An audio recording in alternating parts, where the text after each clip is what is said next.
الحمد لله وكفى وسلام على عباده الذين اصطفى أما بعد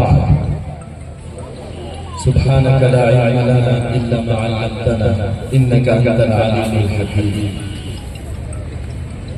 أعوذ بالله من الشيطان الرجيم. بسم الله الرحمن الرحيم. وما كان المؤمنون لينفروا كافة فلولا نفر من كل فرقة منهم طائفة ليتفقهوا في الدين ولينذروا قومهم إذا رجعوا إليهم لعلهم يحذرون. صدق الله العلي العظيم.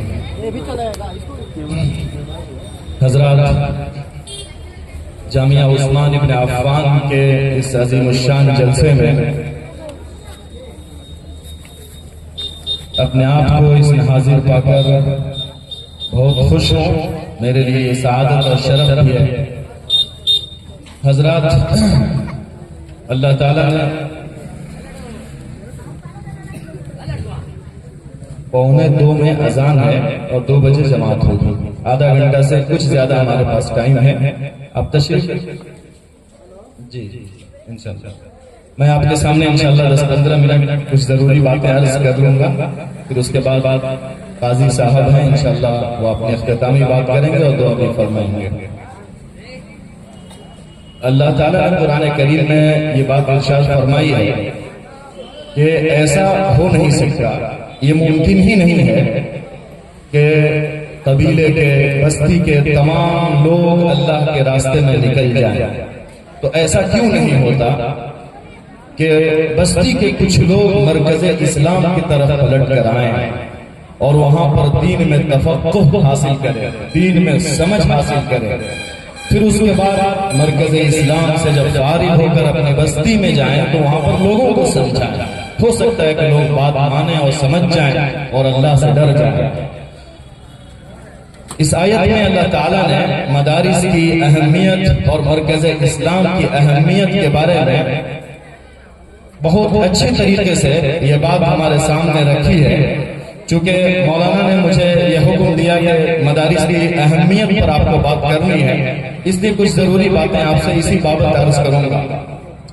دنیا میں جتنے بھی ادارے ہیں، جتنے بھی انسٹیٹیوشنز ہوتے ہیں، ان سب کے کچھ نہ کچھ مقاصد ہوتے ہیں. ہر ایک مقصد مناسب ہے، بہتر ہے. ایک انجینئرنگ کالج ہوتا ہے، اس کے مختلف فیکلٹیز ہوتے ہیں. کوئی سول انجینئر بناتا ہے تو کوئی میکینیکل بناتا ہے.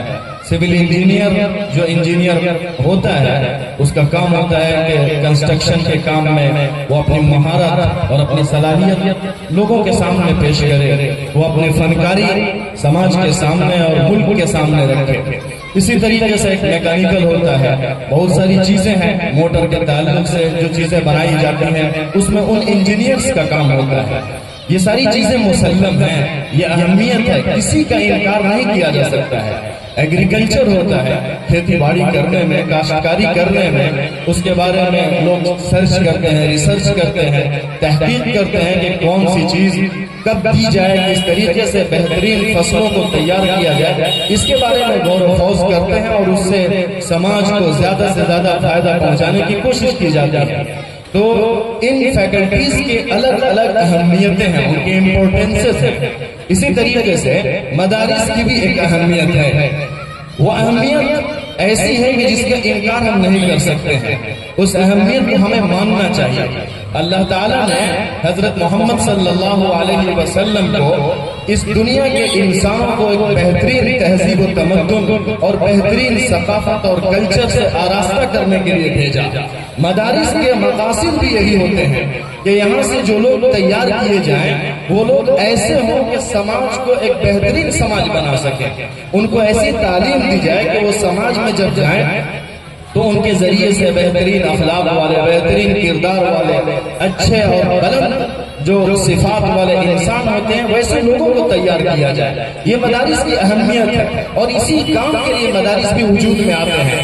یہ بار بار یہ بات کہی جاتی ہے کہ مدارس سے ڈی ایم کیوں نہیں تیار ہوتے ہیں، IAS IPS کیوں نہیں تیار ہوتے ہیں؟ تو مدارس کے یہ مقاصد ہرگز نہیں ہے کہ مدارس سے IPS کو تیار کیا جائے اور SP اور DM اور کلکٹر یہاں سے بنایا جائے۔ مدارس میں جن بچوں کو تیار کیا جاتا ہے، وہاں جو تعلیم دی جاتی ہے، ان تعلیمات کے مقاصد ہوتے ہیں کہ بہترین انسان تیار کیا جائے، کہ وہ بہترین انسان جب ان مرکز اسلام سے نکل کر جب اپنے سماج میں اپنی بستی میں جائیں تو بہتر انسانوں کو تشکیل کر سکے، ایک بہترین سماج کی تشکیل کر سکے، ایک بہتر سوسائٹی بنائے۔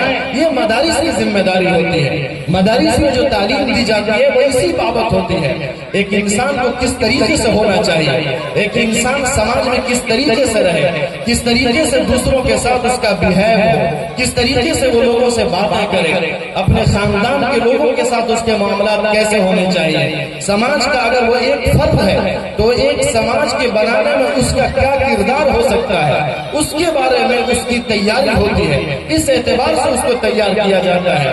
پڑوسیوں کے ساتھ کیا معاملات ہونے چاہیے، پڑوسیوں کے کیا حقوق ہیں، اس کے بارے میں مدرسے میں یہ باتیں بتائی جاتی ہیں کہ پڑوسیوں کے ساتھ بہترین کردار پیش کریں، بہترین اور اچھے طریقے سے ان کے حقوق کو ادا کریں۔ اسی طریقے سے سماج کے جو لوگ ہوتے ہیں ان کے ساتھ بھی بہترین اور اچھے کردار پیش کرنے کی تعلیم مدارس میں دی جاتی ہے۔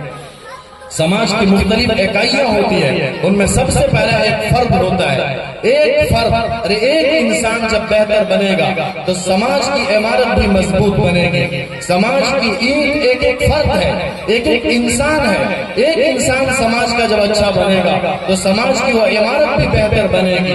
حدیث میں اللہ کے رسول صلی اللہ علیہ وسلم نے ایک انسان کی بہتر تشکیل کرنے کے لیے ایک بات ارشاد فرمائی، اے لوگوں اپنے آپ کو تم لوگ درست بناؤ۔ تمہارا جسم تمہارے دماغ اور دل سے چلتا ہے، اس لیے اپنے دل کو اور اپنے دماغ کو درست کرو۔ حدیث میں اللہ کے رسول نے فرمایا، الا وان فی الجسد مضغۃ اذا صلحت صلح الجسد كله واذا فسدت فسد الجسد كله الا وهي القلب۔ اے لوگوں کان کھول کر سن لو کہ تمہارے جسم میں گوشت کا ایک ٹکڑا ہے، اگر گوشت کا وہ ٹکڑا صحیح رہا تو تمہارا پورا جسم صحیح رہے گا۔ اگر گوشت کا وہ ٹکڑا بگڑ گیا، اگر گوشت کا وہ ٹکڑا خراب ہو گیا تو پھر تمہارا پورا جسم خراب ہو جائے گا۔ سنو، وہ گوشت کا ٹکڑا تمہارا دل ہے، تمہیں اپنے دل کو بنانا پڑے گا۔ مدرسے میں یہی تعلیم دی جاتی ہے کہ لوگوں اپنے دل کو بناؤ، اپنے آپ کو بہترین طریقے سے تشکیل کرو۔ انسان کو ڈرائیو اس کا دماغ کرتا ہے، اس کا دل کرتا ہے۔ جب تک انسان کے دل اور دماغ کو نہیں بدل دیا جائے گا اور بہترین سانچے میں اور بہترین اسٹرکچر میں انسان کے دل کو ڈھال نہیں دیا جائے گا، سماج بہتر نہیں بن سکتا ہے۔ بہتر سماج بنانے کے لیے مدرسوں میں بہتر تعلیم دی جاتی ہے، مدرسوں میں یہ سکھایا جاتا ہے، اے انسانوں اس بات کو سمجھو کہ یہ دنیا میں جو کچھ بھی تمہیں مل رہا ہے یہ ساری چیزیں ہیں، وقتی ہیں، عارضی ہیں، ختم ہو جانے والی ہے۔ ایک ایسی حقیقت ہے جسے ہم بھی جانتے ہیں، آپ بھی جانتے ہیں، یہ جو زندگی ملی ہے یہ بڑی مختصر ہے، یہ ختم ہو جائے گی۔ قرآن کریم کے یہ پیغام مدارس میں بچوں کو سنایا جاتا ہے، یوم یجمعکم لیوم الجمع ذالک یوم التغابن۔ اے لوگوں جس دن تمہیں اللہ جمع کرے گا وہ قیامت کا دن ہوگا، وہ ہار جیت کا دن ہوگا، وہ دھوکے کا دن ہوگا۔ انسان اس دنیا میں الگ الگ مراحل میں زندگی بسر کرتا ہے، وہ کسی کو نیچ سمجھتا ہے، کسی کو اونچا سمجھتا ہے، کسی کو ذلیل سمجھتا ہے، کسی کو اعلیٰ سمجھتا ہے، لیکن قیامت کے دن جب اللہ تعالیٰ جمع کرے گا اس دن انسان دیکھے گا کہ جس انسان کے بارے میں ہم یہ سمجھتے تھے کہ وہ پہلی صف کی پابندی کرتا تھا، وہ تو داڑھی ٹوپی والا تھا، ہم سمجھتے تھے کہ اللہ تعالیٰ کے ہاں اس کا بڑا زبردست حشر ہوگا، اللہ تعالیٰ اس کو بلند اور اعلیٰ رتبہ عطا فرمائے گا۔ اللہ تعالیٰ قیامت کے دن اس کے لیے جو فیصلہ فرمائے گا وہ لوگ دیکھیں گے کہ وہ ہار جائے گا وہاں پر، اس لیے کہ اس کے معاملات لوگوں کے ساتھ صحیح نہیں تھے، اس نے لوگوں کے ساتھ بہترین سلوک نہیں کیا، اس نے پڑوسیوں پر ظلم کیا، اس نے سماج کے لوگوں پر ظلم کیا، اس نے غریبوں کا حق پامال کیا، اس نے یتیموں اور مسکینوں پر دسترازی کی، اگرچہ وہ نماز میں پہلی صف میں رہتا تھا، اگرچہ وہ حاجی تھا، لیکن اس کے اخلاق اور کردار اچھے نہیں تھے۔ قیامت کے دن دھوکہ ہوگا، لوگ سمجھتے تھے کہ فلاں صاحب فلاں ہوں گے، لیکن اللہ تعالیٰ اس دن جو نتیجہ دے گا، اس دن انسان دیکھے گا کہ فلاں شخص تو ہار گیا، اور فلاں کے بارے میں یہ سمجھا جاتا تھا کہ اس کا کیا بنے گا، یہ کیسے آگے بڑھ پائے گا۔ اللہ تعالیٰ اس دن رتبہ اور بہترین اعزاز عطا فرمائے گا۔ اس دن مدرسوں میں یہ بات سکھائی جاتی ہے، اے لوگوں اس دن کے لیے تیاری کرو۔ مدرسوں کا ہرگز یہ مقصد نہیں ہوتا ہے کہ ایسے انجینئر پیدا کیے جائیں کہ گھر کیسے بنائے جائیں، سڑک کیسے بنائے جائیں، پل اور پلیاں کیسے بنائے جائیں، یہ باتیں مدرسوں میں نہیں سکھائی جاتی ہے، اور نہ یہ مقصد ہو سکتا ہے بہترین انسان بنایا جائے، یہ باتیں مدرسوں میں سکھائی جاتی ہے۔ یہ مدرسے کی اہمیت ہے۔ مدرسوں میں یہ سکھایا جاتا ہے، اے لوگوں بہتر سماج بناؤ، آپس میں نفرت مت کرو، آپس میں جلن مت رکھو، ایک دوسرے کے پیچھے مت پڑو۔ مدرسوں میں یہ سکھایا جاتا ہے، لا تدابروا ولا تحاسدوا ولا تباغضوا وكونوا عباد اللہ اخوانا۔ اے لوگوں ایک دوسرے کے پیچھے مت پڑو، ایک دوسرے سے حسد اور جلن مت رکھو، ایک دوسرے کے خلاف سازشیں مت کرو۔ اے اللہ کے بندو بھائی بھائی نہیں کر رہو، ہر ایک طریقے سے درست کیا جاتا ہے۔ یہ مدرسے کا امپورٹنس ہے، یہ مدرسے کے مقاصد ہے، یہ مدارس کے بہترین کردار ہے۔ حدیث میں اللہ کے رسول صلی اللہ علیہ وسلم نے یہ بات ارشاد فرمائی ہے، ليس المؤمن بالطعان ولا اللعان ولا الفاحش ولا البذي، کہ ایک ایمان والا تانا مارنے والا نہیں ہو سکتا ہے، ایک ایمان والا لعنت بھیجنے والا نہیں ہو سکتا ہے، ایک ایمان والا بد دعا کرنے والا نہیں ہو سکتا ہے، ایک ایمان والا گالی بکنے والا نہیں ہو سکتا ہے، ایک ایمان والا ذلیل باتیں کرنے والا نہیں ہو سکتا ہے۔ اس طریقے سے انسان کی زبان کی تیاری کرائی جاتی ہے۔ اے لوگوں اپنے دل کو بھی صاف رکھو کہ کسی سے حسد مت کرو، اسی طریقے سے اے لوگوں اپنے زبان کو بھی درست رکھو، کسی پر تانا مت مارو، کسی پر الزام مت لگاؤ، کسی پر جھوٹ مت مانگو، اپنی زبان سے ہلکی باتیں مت کیا کرو۔ یہ مدارس میں تیار کی جاتی ہے۔ مدارس انسانوں کو تیار کرنے کا بہترین کارخانہ ہے، جہاں یہ سکھایا جاتا ہے کہ بدترین انسان وہ انسان ہے جس کے سامنے یا جس کے پاس لوگ جانے سے اس لیے کترا جائیں کہ اس کی زبان گندی ہے۔ ان شر الناس عند اللہ منزلۃ من ترکہ الناس اتقاء لفحش، بدترین انسان اللہ کے نزدیک ہوا ہے کہ لوگ اس سے صرف اس لیے ملنا چھوڑ دیں کہ اس کی زبان گندی ہے، وہ گالیاں بکتا ہے، وہ الزام لگاتا ہے، اس کی زبان خراب ہے۔ زبان خراب ہونے کی وجہ سے لوگ اس سے ملنا چھوڑ دیتے ہیں۔ یہ بات مدرسے میں پڑھائی جاتی ہے کہ اپنے زبان کو درست رکھو، اپنے زبان کو خراب مت کرو۔ اگر زبان کو خراب کرو گے تو ایک بہتر سماج تم نہیں بنا سکتے ہو۔ یہ بات مدرسوں میں بتائی جاتی ہے، یہ پیغام نبی کا سنایا جاتا ہے، هل يكب الناس على وجوههم الا حصائد السنتهم، کہ اکثر لوگ جہنم میں اپنی زبان کی وجہ سے چلے جائیں گے۔ یہ بات بتائی جاتی ہے، اپنی زبان کو ٹھیک کرو، اکثر لوگ اپنی زبان کی وجہ سے جہنم میں پھینک دیے جائیں گے۔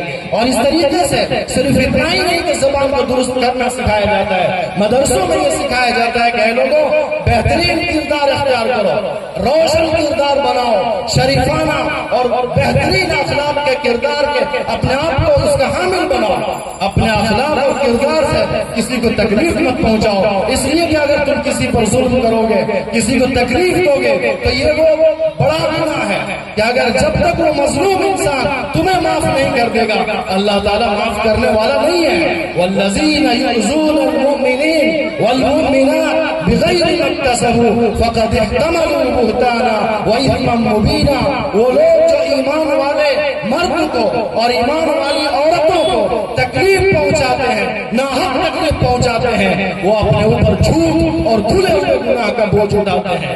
اپنے کردار سے کسی کو تکلیف مت پہنچاؤ، یہ بات مدرسوں میں بتائی جاتی ہے۔ اسی طریقے سے پیارے نبی کا یہ کلام بھی سنایا جاتا ہے، تکف شرک عن الناس فإنها لك منه صدقۃ، اے لوگوں اپنی برائی سے لوگوں کو بچا دو، اپنی برائی سے لوگوں کو بچا دو، یہ تمہارے لیے صدقہ ہو جائے گا۔ اگر آپ کے ہاتھ سے کسی کو تکلیف نہیں پہنچتی ہے، اگر آپ کے زبان سے کسی کو تکلیف نہیں پہنچتی ہے، آپ کے کردار سے کسی کو تکلیف نہیں پہنچتی ہے، یہ بھی آپ کے لیے نیکی ہے۔ یہ بات اللہ کے رسول صلی اللہ علیہ وسلم کی ہے جو سکھائی جاتی ہے۔ اگر کوئی انسان کسی پر ظلم کرتا ہے تو اپنے ایمان کو جھٹلا دیتا ہے۔ ایک ایمان والا کسی پر ظلم نہیں کر سکتا ہے۔ اگر ایمان والا کسی پر ظلم کرتا ہے اور اپنے ایمان کو ظلم سے آلودہ کرتا ہے تو وہ بھٹکا ہوا ہے، اس کا ایمان صاف نہیں ہو سکتا ہے۔ قرآن پاک میں اللہ تعالیٰ نے فرمایا، جو پڑھایا جاتا ہے الذين آمنوا ولم يلبسوا ایمانهم بظلم اولئک لهم الامن وهم مهتدون، کہ جو لوگ ایمان لے آئے اور ایمان لانے کے بعد اپنے ایمان کو ظلم سے انہوں نے آلودہ نہیں کیا، ان کے لیے امن ہے اور وہ لوگ سیدھے راستے پر ہیں۔ حدیث پاک کے ذریعے سے پیارے نبی صلی اللہ علیہ وسلم نے بہت ساری باتیں بتائی ہیں۔ اسی طریقے سے اللہ کے نبی نے قرآن پاک کا یہ فرمان ہم تک پہنچایا ہے کہ اے لوگوں، جب سماج میں امن ہو، جب سماج میں شانتی ہو، جب سماج میں صلح ہو تو تم انتشار مت پیدا کرو، اصلاح کے بعد فساد مت پیدا کرو، یہ اللہ تعالیٰ کو پسند نہیں ہے۔ لا تفسدوا فی الارض بعد اصلاحها ذلکم خیر لکم ان کنتم مؤمنین۔ اے لوگوں، جب زمین پر اصلاح ہو جائے، جب سماج میں امن و سکون ہو تو سماج میں پھر انتشار مت پیدا کرو، سماج میں کرپشن مت پیدا کرو، اصلاح پیدا کرو، صلح پیدا کرو، امن و شانتی کو باقی رکھو، یہ اللہ تعالیٰ تم سے چاہتا ہے۔ حدیث پاک میں اللہ کے نبی صلی اللہ علیہ وسلم کا یہ فرمان ہے، الا وان دماءکم واموالکم واعراضکم بینکم حرام علیکم کحرمت یومکم ھذا فی بلدکم ھذا وفی شہرکم ھذا۔ اللہ کے نبی صلی اللہ علیہ وسلم نے انسانی جان مال اور انسانوں کی عزت و آبرو کو اتنا محترم بنایا کہ حجۃ الوداع کے موقع پر عرفات کے میدان میں کھڑا ہو کر بقرعید کے موقع سے یہ فرمایا تھا صحابہ کرام سے، اے صحابہ سن لو کہ تم میں سے ہر ایک کا خون، ہر ایک کا مال، ہر ایک کی عزت و آبرو اتنا محترم ہے، اتنا محترم ہے جس طریقے سے یہ شہر محترم ہے، جس طریقے سے یہ مہینہ محترم ہے، اور جس طریقے سے مکے کی یہ سرزمین محترم ہے، اسی طریقے سے تم میں سے ہر ایک کی عزت، تم میں سے ہر ایک کا مال اور اس کی دولت اور ہر ایک کا خون اور ہر ایک کی جان بھی محترم ہے، اس کو نقصان نہیں پہنچایا جا سکتا ہے۔ مدرسوں کی یہ تعلیم ہوتی ہے۔ آپ ذرا بتائیے، تصور کیجئے اگر مدرسوں کی ان تعلیمات کو سماج تک نہ لایا جائے تو ایک بہتر سماج کیسے بن سکتا ہے؟ کیا ایسی باتیں ہیں کہ لوگوں کو یہ باتیں نہیں سکھائی جانی چاہیے؟ کیا آپ یہ سمجھتے نہیں ہیں کہ ایسے بچوں کو اگر تیار کیا جا رہا ہے جن کے اندر انسانیت کے اتنی بلند بلند باتیں سکھائی جا رہی ہے، اگر ایسے لوگ سماج میں اتر کر سماج کو امن و شانتی فراہم کر رہے ہیں اور سماج کے لیے بہترین لوگوں کو تیار کر رہے ہیں تو یہ کون سا چھوٹا کام ہے؟ کہ آپ لوگ مطالبہ کرتے ہیں کہ مدرسوں نے آج تک ایک بھی ڈی ایم نہیں دیا، ایک بھی ایس پی نہیں دیا، آپ یہ چاہتے ہیں ڈی ایم ایس پی بن جائے اور انسان نہ بنے؟ مدرسوں کا یہ کام نہیں ہے، یہ ذہن سے نکالنا چاہیے۔ اپنے بچوں کو بنائیے، ڈی ایم اور ایس پی بھی بنائیے، وہ بھی ضرورت ہے، لیکن مدرسوں کو مت چھیڑیے۔ مدرسوں کا دوسرا کام ہے، مدرسوں کے دوسرے مقاصد ہیں۔ مدرسوں میں یہ سکھایا جاتا ہے، اے لوگوں صرف اپنی فکر مت کرو، اپنی فکر مت کرو کہ ہم اللہ اللہ کرنے، قرآن پڑھنے اور جنت کے طلبگار بن جائیں اور اللہ تعالیٰ سے وہاں اللہ تعالیٰ کی طرف سے شفاعت حاصل کر لیں اور جنت الفردوس میں ہم جگہ پا لیں۔ صرف اتنی کوشش مت کرو، بلکہ تمہاری یہ ذمہ داری ہے کہ تم خود اپنے بچاؤ کی دعا کرو، ساتھ ساتھ اپنے گھر والوں کی، اپنے خاندان والوں کی اور اپنے سماج کے لوگوں کی نجات کی بھی فکر کرو۔ یا ایھا الذین آمنوا قوا انفسکم واہلیکم نارا، اے ایمان والو خود کو جہنم کی آگ سے بچاؤ اور ساتھ ساتھ اپنے گھر کے لوگوں کو، اپنے سماج کے لوگوں کو بھی جہنم کی آگ سے بچاؤ۔ یہ اللہ تعالیٰ کا یہ فرمان ہے۔ حدیث میں اللہ کے رسول صلی اللہ علیہ وسلم نے فرمایا، خیرکم خیرکم لأہلی وانا خیرکم لأہلی، تم میں سب سے بہتر انسان وہ ہے جو اپنے خاندان والوں کے لیے بہتر ہو اور میں اپنے خاندان والوں کے لیے سب سے بہتر ہوں۔ بہت سارے مسائل ہوتے ہیں، ہم چاہے دوستوں کے ساتھ بیٹھ کر پی لیتے ہیں، دوستوں کی جو محفل ہوتی ہے اس محفل کو بہتر بنا دیتے ہیں۔ ہم دوستوں کے بیچ میں اپنا جو فیس پیش کرتے ہیں، جو اپنا چہرہ پیش کرتے ہیں، جو اپنا کردار پیش کرتے ہیں کہ دوست تعریف کرتے ہیں کہ فلاں آدمی بڑا سخی ہے، فلاں آدمی بڑا خرچ کرنے والا ہے، لیکن وہی آدمی جب اپنے گھر میں آتا ہے، اپنے بھائی کو دیکھتا ہے تو اپنا چہرہ بسوڑ لیتا ہے، اپنے باپ سے ٹھیک سے بات نہیں کرتا ہے، اپنی ماں سے ٹھیک سے باتیں نہیں کرتا ہے، گھر میں بیوی کے پاس آتا ہے تو اس کے ساتھ اگنور کرتا ہے، اس کو نظر انداز کرتا ہے، گھر کا ماحول بہتر نہیں بناتا ہے اور چائے کا ماحول بہتر بناتا ہے۔ مدرسوں میں یہ سکھایا جاتا ہے اے لوگوں اپنے گھر والوں کے لیے اچھا بنو، اپنے خاندان والوں کے لیے اچھا بنو۔ خیارکم لنسائہم، تم میں سب سے بہتر انسان ہوا ہے جو اپنی بیویوں کے لیے بہتر ہو۔ حدیث پاک میں اللہ کے رسول نے فرمایا اتقوا اللہ فی النساء، اے لوگوں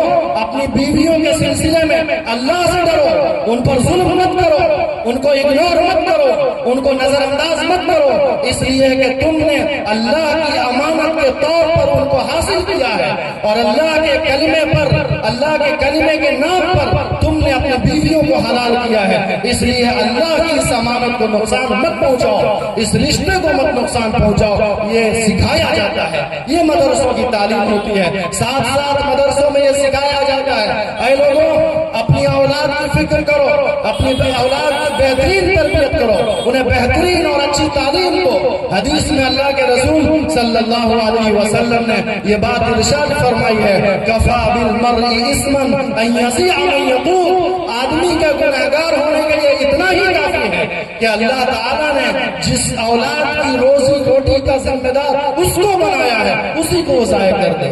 اولاد کی ذمہ داری آپ کو اللہ نے سونپی ہے، اولاد کی روزی روٹی کی ذمہ داری باپ پر اللہ نے رکھی ہے، لیکن اس بڑی امانت کو بھی وہ باپ ضائع کر دے، اس کی صحیح تعلیم صحیح تربیت نہ کر سکے تو اولاد ہی بڑھاپے میں بوجھ بن جاتی ہے۔ اس لیے اس طرف بھی توجہ کرنے کی ضرورت ہے۔ حدیث پاک میں اللہ کے رسول نے فرمایا کہ ایک والد، ایک باپ اپنی اولاد کو بہترین تربیت سے بڑھ کر کوئی تحفہ نہیں دے سکتا ہے۔ ما نحل والد من نحل افضل من ادب حسن، کہ ایک والد اپنے اولاد کو بہترین تربیت سے بڑھ کر کوئی چیز نہیں دے سکتا ہے۔